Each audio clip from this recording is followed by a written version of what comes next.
जिन सिद्धांतों को लेके आप आए कट्टर ईमानदारी पार्टी बनके, उस सिद्धांतों से आपने कॉम्प्रोमाइज करना शुरू कर दिया और दिन प्रतिदिन रोज भ्रष्टाचार के सबूत जनता के समूह रखे जा रहे हैं। चाहे वो जल घोटाला हो, चाहे वो बिजली घोटाला हो, चाहे वो डीटीसी घोटाला हो, चाहे वो स्कूल घोटाला हो, चाहे वो शराब घोटाला हो, चाहे वो जासूसी कांड हो, रोज कोई ना कोई ऐसा कांड उजागर हो रहा है जिसके चलते लोगों को, भारत की, दिल्ली की जनता को अब समझ में आ रहा है कि शायद कहीं ना कहीं हमने किन लोगों के हाथ में इस समय अपनी दिल्ली की बागडोर दे दी। इस समय दिल्ली की जनता को पछतावा हो रहा है कि उन्होंने कैसे लोगों को चुन के ले आए हैं। ये नहीं कह रहे हैं कि मोदी जी के पास डिग्री नहीं है, हम ये कह रहे हैं कि पहली बात तो ये सवाल उठाना ही गलत है। देश कॉन्स्टिट्यूशन से, संविधान से चलेगा, ना ये आपकी मर्जी से चलेगा, ना ये मेरी मर्जी से चलेगा, पहला पॉइंट।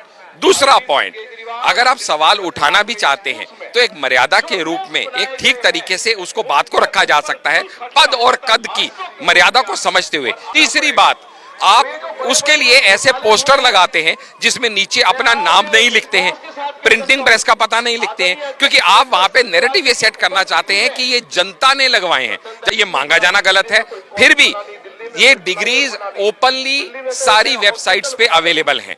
हर यूनिवर्सिटी की वेबसाइट पे ये पब्लिश की गई है, आप वहां से इसको देख सकते हैं। आरटीआई लगा के इंफॉर्मेशन मांगी, ये कोर्ट ने बड़ी सख्त टिप्पणी करी कि आरटीआई का प्रीव्यू पब्लिक इंटरेस्ट में पूछी गई इंफॉर्मेशन के लिए है, ना कि पॉलिटिकल एम्बिशंस को पूरा करने के लिए। और इस तरह के कृत करने के लिए सख्त टिप्पणी करते हुए उन पे 25,000 का जुर्माना किया गया। थोड़ी सी भी आंख में शर्म होती तो उसके बाद इस तरह के सवाल उठाना वो बंद कर देते। जब एक मुख्यमंत्री असेंबली में बोले, कौन एलजी, किसका एलजी, कैसा एलजी, एलजी होता कौन है हमें आगे बढ़ने से रोकने वाला, इस तरह की असंवैधानिक भाषा एक संवैधानिक पद पे एलजी के लिए इस्तेमाल करना एक चुने हुए मुख्यमंत्री के लिए सच में शर्म की बात है। ये दुर्भाग्य है दिल्ली की जनता का कि ऐसे लोगों को, पहली बार ऐसा शिक्षा मंत्री बना जो साथ में शराब मंत्री का मेन पोर्टफोलियो संभाले हुआ था, गांधी जी की समाधि पे जाते हैं। इतनी बुद्धि नहीं है उनको कि जिस गांधी जी की समाधि पे जा रहे हैं वो तो सारी जिंदगी शराब के अगेंस्ट लड़ते रहे और अब शराब में लिप्त होने के आरोप में वहां जा रहे हैं और आप गांधी जी के समाधि पे जा रहे हैं। हो सकता है एनआईए भी एक्शन में आ जाए, क्योंकि जो जासूसी कांड है इनका वो नेशनल इंटेग्रिटी और नेशनल सिक्योरिटी को एंडेंजर करता हुआ है। ये वो पार्टी है जो कहती थी कि दिल्ली की लॉ एंड ऑर्डर हमें दे दीजिए, पंजाब का लॉ एंड ऑर्डर इनको दे रखा है ना, सबने देखा क्या हालत हो रही है, थाने के थाने पे कब्जे हो जाते हैं, वो भी पहले अल्टीमेटम देने के बाद कि हम आपके थाने पे कब्जा कर लेंगे, दिखा के ये दिखाना कि भाई हम तो देश की जनता के लिए, भले के लिए काम कर रहे हैं। क्या भला कर रहे हैं आप बताइए ना, कितने स्कूल आपने खोल दिए, कितने विश्वविद्यालय आपने खोल दिए, कितने डीटीसी बसेस में मार्शल आ गए, कितने वाईफाई जोन बन गए, जो आपको कितनी दिल्ली की प्रदूषण में हवा साफ हो गई, कितना यमुना साफ हो गई, कितनी थेम्स बना दिया आपने नदियों को। मतलब कहने का मतलब जो भी आपने वादे किए थे सब डाउन द ड्रेन है, एक भी वादे को आपने पूरा नहीं किया है। और पीएमएलए एक्ट इतना स्ट्रांग है जो ये कहता है कि इन्वेस्टिगेटिंग एजेंसी को प्रूव नहीं करना कि आप गिल्टी हैं। पीएमएलए एक्ट ये कहता है कि आपको ये प्रूव करना है कि आप नॉन गिल्टी हैं, और वो प्रूव कर नहीं पाएंगे क्योंकि जब इस बात का ही कोई सबूत नहीं है, कोई वजह नहीं है, कोई रीजन नहीं है कि आखिर क्यों मनीष सिसोदिया जी ने और अरविंद केजरीवाल जी के पीए ने 8-8 मोबाइल बदले। क्या वजह थी कि जितने लोग इस केस से जुड़े हुए हैं उनके 180 सिम बदले गए। आप बताइएगा ना, जल बोर्ड जब इन्होंने टेक ओवर किया 2015 में, दिल्ली जल बोर्ड, तो वो 897 करोड़ के फायदे में था, और आज की डेट में जल बोर्ड जो 897 करोड़ के फायदे में था, आज वो 77,000 करोड़ के घाटे में है। Do you read the figures? 800 crore के फायदे से 77,000 करोड़ का घाटा। पिछले एक साल में दिल्ली जल बोर्ड का जो घाटा है वो 17,000 करोड़ है, एक साल का घाटा। कौन जवाब देगा इसका? खेलना है और अपने लोगों को भी यही कहना है कि भैया अगर तुम्हें आप में आना है तो 8 से 10 महीने जेल में रहने के लिए तैयार हो जाओ। ये कहा उन्होंने 8 से 10 महीने जेल में। हमें मालूम है उन्होंने क्या क्या कहा, वो कैसे विक्टिम कार्ड प्ले करते हैं वो हम सब समझते हैं। 8 से 10 महीने आपको आप में आना है तो जेल में रहने के लिए तैयार होना, ये नहीं, वो ये मानते नहीं है कि जो लोग जेल में हैं वो जेल में इसलिए हैं क्योंकि उन्होंने गलत काम किया है। देखिएगा ना, उनको जुडिशरी पे इतबार है, अगर होता तो वो ऐसी हरकत नहीं करते। ना उनको कॉन्स्टिट्यूशन पे विश्वास है, ना उनको पुलिस पे विश्वास है, ना उनको एलजी पे विश्वास है, ना उनको आर्म्ड फोर्सेस पे विश्वास है। उनको विश्वास है तो किस पे? हर उस ताकत पे जो देश विरोधी ताकत है, जो देश को तोड़ने का काम कर रही है।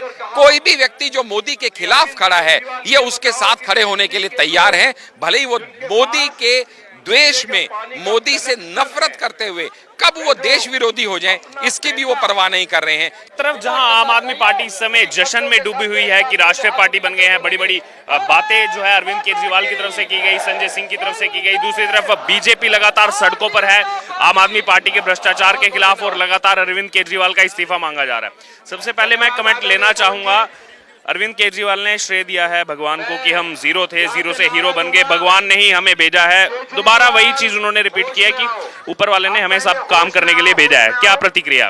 देखो, ऊपर वाला तो सबको बुद्धि देके भेजता है, लेकिन वो बुद्धि इस्तेमाल कितनी करनी है, बुद्धि तो उनके अंदर भी होती है जो टेररिस्ट होते हैं और डिस्ट्रक्टिव होते हैं। लेकिन यहाँ पे सवाल ये है कि भगवान ने आपको बुद्धि देके भेजा और आप एक संगठन बनाए और वो भी आंदोलन के चलते, लेकिन जिन लोगों ने आपके साथ देके उस आंदोलन को खड़ा किया, एक एक करके आपने अपना महत्वाकांक्षीपन की वजह से उन सबको अपने से दूर कर दिया। जिन सिद्धांतों को लेके आप आए कट्टर ईमानदारी पार्टी बनके, उस सिद्धांतों से आपने कॉम्प्रोमाइज करना शुरू कर दिया और दिन प्रतिदिन रोज भ्रष्टाचार के सबूत जनता के समूह रखे जा रहे हैं। चाहे वो जल घोटाला हो, चाहे वो बिजली घोटाला हो, चाहे वो डीटीसी घोटाला हो, चाहे वो स्कूल घोटाला हो, चाहे वो शराब घोटाला हो, चाहे वो जासूसी कांड हो, रोज कोई ना कोई ऐसा कांड उजागर हो रहा है जिसके चलते लोगों को, भारत की, दिल्ली की जनता को अब समझ में आ रहा है कि शायद कहीं ना कहीं हमने किन लोगों के हाथ में इस समय अपनी दिल्ली की बागडोर दे दी। इस समय दिल्ली की जनता को पछतावा हो रहा है कि उन्होंने कैसे लोगों को चुन के ले आए हैं। एक तरफ हम कैंपेन भी देख रहे हैं, वो miss you Manish ji poster लगे हुए हैं पूरे दिल्ली में, और दूसरी तरफ कल अरविंद केजरीवाल ने अपने वक्तव्य में भी कहा, जब कार्यकर्ताओं को संबोधित कर रहे थे, कि मनीष सिसोदिया, सत्येंद्र जैन यहाँ होते तो 4 चांद लग जाते, वो दोनों देश के लिए और हम सब के लिए संघर्ष कर रहे हैं। देखिएगा, मैंने भी वो कैंपेन देखा, वी मिस यू मनीष जी, लेकिन उस कैंपेन में मुझे एक सुझाव देना है अरविंद केजरीवाल जी को। जहां आपने मनीष सिसोदिया जी की फोटो लगाई है, साथ में एक बोतल की फोटो और लगा देते तो सच में पता चलता लोग किसको मिस कर रहे हैं। मनीष जी को मिस कर रहे हैं कि मनीष जी की दी हुई उस बोतल को मिस कर रहे हैं। वहां कहीं ना कहीं लिख देते मनीष जी 1+1, तो आज काश वो भी 1+1 होते, तो एक जेल में है तो दूसरे तो कम से कम यहाँ होते। लेकिन ये दुर्भाग्य है दिल्ली की जनता का कि ऐसे लोगों को, पहली बार ऐसा शिक्षा मंत्री बना जो साथ में शराब मंत्री का मेन पोर्टफोलियो संभाले हुआ था। शिक्षा मंत्री तो सिर्फ उसके ऊपर एक ढकने का एक मात्र निशाना भर था। आप सोच के देखिएगा ना, जब वो सीबीआई के पास जाते हैं इंटेरोगेशन के लिए, चाहे वो सत्येंद्र जैन जाए, चाहे वो मनीष सिसोदिया जाए, पीछे गाने चलते हैं, रंग दे बसंती चोला, खुद को भगत सिंह का प्राय मानते हैं, गांधी जी की समाधि पे जाते हैं। इतनी बुद्धि नहीं है उनको कि जिस गांधी जी की समाधि पे जा रहे हैं वो तो सारी जिंदगी शराब के अगेंस्ट लड़ते रहे, और आप शराब में लिप्त होने के आरोप में वहां जा रहे हैं और आप गांधी जी के समाधि पे जा रहे हैं। और इसके बावजूद भी जब उनको ये पता है कि पीएमएलए एक्ट के तहत उनको लपेटा गया है, और पीएमएलए एक्ट इतना स्ट्रांग है जो ये कहता है कि इन्वेस्टिगेटिंग एजेंसी को प्रूव नहीं करना कि आप गिल्टी हैं। पीएमएलए एक्ट ये कहता है कि आपको ये प्रूव करना है कि आप नॉन गिल्टी हैं, और वो प्रूव कर नहीं पाएंगे क्योंकि जब इस बात का ही कोई सबूत नहीं है, कोई वजह नहीं है, कोई रीजन नहीं है कि आखिर क्यों मनीष सिसोदिया जी ने और अरविंद केजरीवाल जी के पीए ने 8-8 मोबाइल बदले। क्या वजह थी कि जितने लोग इस केस से जुड़े हुए हैं उनके 180 सिम बदले गए। इस बात का कोई जवाब नहीं है कि अगर हमारी आबकारी नीति इतनी ही अच्छी थी तो जैसे ही एलजी ने इसके खिलाफ इंक्वायरी बिठाई, विद इन 24 आवर्स इसको वापस क्यों पुल बैक कर लिया गया। किसी भी बात का तथ्य के रूप में उनके पास कोई जवाब नहीं है। सिर्फ उनको 2 चीज आती हैं, एक चीज आती है विक्टिम कार्ड प्ले करना, और दूसरी चीज आती है कि सिर्फ अपने आप को बेचारा दिखा के ये दिखाना कि भाई हम तो देश की जनता के लिए, भले के लिए काम कर रहे हैं। क्या भला कर रहे हैं आप बताइए ना। कितने स्कूल आपने खोल दिए, कितने विश्वविद्यालय आपने खोल दिए, कितने डीटीसी बसेस में मार्शल आ गए, कितने वाईफाई जोन बन गए, जो आपको कितनी दिल्ली की प्रदूषण में हवा साफ हो गई, कितना यमुना साफ हो गई, कितनी थेम्स बना दिया आपने नदियों को। मतलब कहने का मतलब जो भी आपने वादे किए थे सब डाउन द ड्रेन है। एक भी वादे को आपने पूरा नहीं किया है। सिर्फ वो कहते हैं कि मोदी जी जुमलों की सरकार है, जो कि गलत है। झूठ बोल के, वर्गला के, झूठे वादों में फंसाना, इमोशनल लोगों के ब्लैकमेल करना, ये सब करना आम आदमी पार्टी का इस समय कृत बन गया है। और दुख इस बात का है कि वो इससे भी बाज नहीं आ रहे हैं। ये वो पार्टी है जो कहती थी कि दिल्ली की लॉ एंड ऑर्डर हमें दे दीजिए। पंजाब का लॉ एंड ऑर्डर इनको दे रखा है ना, सबने देखा क्या हालत हो रही है। थाने के थाने पे कब्जे हो जाते हैं, वो भी पहले अल्टीमेटम देने के बाद कि हम आपके थाने पे कब्जा कर लेंगे। और उस खालिस्तानी के अगेंस्ट कुछ कहने को इनके पास कुछ नहीं है, और अभी भी अपने मुख्यमंत्री की पीठ थपथपा रहे हैं कि आपने बहुत अच्छा काम किया। गजब है, इनका समझ नहीं आता ये क्या करना चाहते हैं। पीएमएलए का आपने जिक्र किया, इतना संगीन जो है prevention of money laundering act, अब इसमें पीसीए का भी जिक्र आ रहा है, प्रिवेंशन ऑफ करप्शन एक्ट, उसकी भी एंट्री हो चुकी है। देखिएगा, प्रिवेंशन ऑफ करप्शन एक्ट तो है ही है। मैं तो कह रहा हूं अभी जो इतने सारे मल्टीपल इनके ऊपर केसेस चल रहे हैं, जहां पे अभी तो हो सकता है एनआईए भी एक्शन में आ जाए, क्योंकि जो जासूसी कांड है इनका वो नेशनल इंटेग्रिटी और नेशनल सिक्योरिटी को एंडेंजर करता हुआ है। मतलब ना सिर्फ इन्होंने भ्रष्टाचार किया है, ना सिर्फ इन्होंने लोगों को, जनता के टैक्स पेयर्स के पैसे को बाहर राजनीतिक विज्ञापनों में खर्च किया है। आप बताइएगा ना, जल बोर्ड जब इन्होंने टेक ओवर किया 2015 में, दिल्ली जल बोर्ड, तो वो 897 करोड़ के फायदे में था, और आज की डेट में जल बोर्ड जो 897 करोड़ के फायदे में था, आज वो 77,000 करोड़ के घाटे में है। Do you read the figures? 800 crore के फायदे से 77,000 करोड़ का घाटा। पिछले एक साल में दिल्ली जल बोर्ड का जो घाटा है वो 17,000 करोड़ है। एक साल का घाटा। कौन जवाब देगा इसका? क्यों घाटा हो रहा है? कौन जवाब देगा? कोई जवाब नहीं देगा। आप फ्रीबीज बांटते चले जाइए, विज्ञापनों में पैसा खर्चा करता चले जाइए, और दिल्ली की जनता जो आपसे मूलभूत सुविधाएं चाहती है वो आप दीजिए ना। साफ पीने का पानी दीजिए, ना साफ हवा दीजिए। प्राइवेट स्कूल्स की बदमाशी दिन पे दिन बढ़ती जा रही है, उसके खिलाफ कोई आप एक्शन मत लीजिए। एक भी चीज के ऊपर आपका एक्शन नहीं होता है। आपको सिर्फ और सिर्फ अपना विक्टिम कार्ड खेलना है, और अपने लोगों को भी यही कहना है कि भैया अगर तुम्हें आप में आना है तो 8 से 10 महीने जेल में रहने के लिए तैयार हो जाओ। ये कहा उन्होंने 8 से 10 महीने जेल में। हमें मालूम है उन्होंने क्या क्या कहा। वो कैसे विक्टिम कार्ड प्ले करते हैं वो हम सब समझते हैं।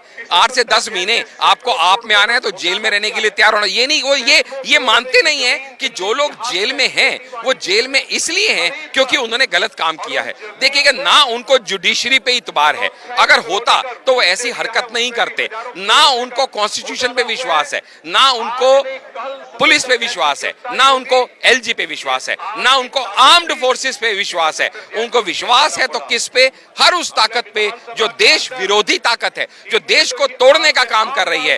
कोई भी व्यक्ति जो मोदी के खिलाफ खड़ा है, ये उसके साथ खड़े होने के लिए तैयार है, भले ही वो मोदी के द्वेष में, मोदी से नफरत करते हुए कब वो देश विरोधी हो जाएं, इसकी भी वो परवाह नहीं कर रहे हैं। ये बड़े दुख की बात है। और एक मुख्यमंत्री को इस तरह की असंवैधानिक भाषा इस्तेमाल करते हुए, आज से पहले असेंबली में किसी ने नहीं देखा जब एक मुख्यमंत्री असेंबली में बोले कौन एलजी, किसका एलजी, कैसा एलजी, एलजी होता कौन है हमें आगे बढ़ने से रोकने वाला। इस तरह की असंवैधानिक भाषा एक संवैधानिक पद पे एलजी के लिए इस्तेमाल करना एक चुने हुए मुख्यमंत्री के लिए सच में शर्म की बात है। और ऐसी पॉलिटिक्स की गिरावट आज तक कभी देखी नहीं गई जो केजरीवाल जी के रहते हुए देखी जा रही है। आखिरी कमेंट लेना चाहूंगा।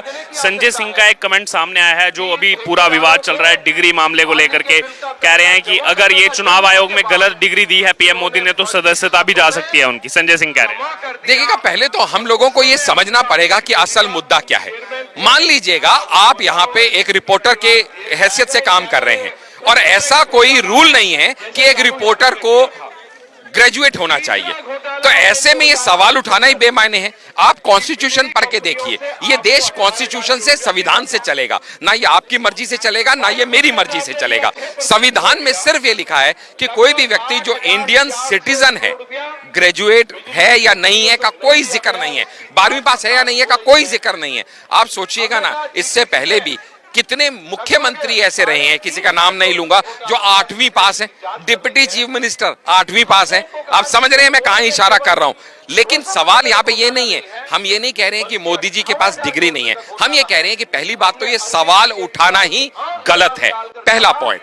दूसरा पॉइंट, अगर आप सवाल उठाना भी चाहते हैं तो एक मर्यादा के रूप में, एक ठीक तरीके से उसको बात को रखा जा सकता है, पद और कद की मर्यादा को समझते हुए। क्योंकि आजकल सोशल मीडिया का जमाना है, डिजिटल युग है। जब आप अपने प्रधानमंत्री के ऊपर कोई लांछन लगाते हैं तो वो वर्ड भर में जाता है, और जो एंटी इंडिया नैरेटिव सेट करने वाले लोग हैं वो उसको हाथों हाथ एनकैश कर लेते हैं। ऐसा हमने राहुल गांधी के वक्तव्यों के बारे में भी कई बार पास्ट में देखा है। तीसरी बात, आप उसके लिए ऐसे पोस्टर लगाते हैं जिसमें नीचे अपना नाम नहीं लिखते हैं, प्रिंटिंग प्रेस का पता नहीं लिखते हैं, क्योंकि आप वहां पे नैरेटिव ये सेट करना चाहते हैं कि ये जनता ने लगवाए हैं। जबकि असल ये है कि जब पकड़े जाते हैं 10,000 पोस्टर्स के साथ की वैन आपके ऑफिस से निकली हुई पकड़ी जाती है, तो आपको मानने पे मजबूर होना पड़ता है कि ये हमने लगवाए हैं। चौथा, ये वो पार्टी है जिसके ऊपर पहले ही करोड़ों का दावा ठोका जा चुका है एलजी द्वारा कि आपने दिल्ली की जनता का hard earned money, tax payer का पैसा बाहर लगवाया। आप सोचिएगा 11 भाषाओं में पोस्टर बनवाना, जिन भाषाओं में ऐसी ऐसी भाषाएं हैं जबकि इनकी सरकार दिल्ली और पंजाब में है, तो क्या दिल्ली या पंजाब में कन्नड़ में, मलयालम में, तेलुगु में पोस्टर लगेंगे क्या? अगर नहीं तो इनमें छपवाने का अर्थ क्या है? यानी दिल्ली और पंजाब के टैक्स पेयर्स का पैसा आप कन्नड़, मलयालम स्टेट्स में जाके वहां पोस्टर लगा के बर्बाद करना चाह रहे हो। और सबसे बड़ी बात, जब ऑलरेडी कोर्ट ने ये कह दिया कि कॉन्स्टिट्यूशन द्वारा ये मांगा जाना गलत है, फिर भी ये डिग्रीज ओपनली सारी वेबसाइट्स पे अवेलेबल हैं। हर यूनिवर्सिटी की वेबसाइट पे ये पब्लिश की गई है, आप वहां से इसको देख सकते हैं। और टाइम बर्बाद करने के लिए ये जो इन्होंने आरटीआई लगा के इंफॉर्मेशन मांगी, ये कोर्ट ने बड़ी सख्त टिप्पणी करी कि आरटीआई का प्रीव्यू पब्लिक इंटरेस्ट में पूछी गई इंफॉर्मेशन के लिए है, ना कि पॉलिटिकल एम्बिशंस को पूरा करने के लिए।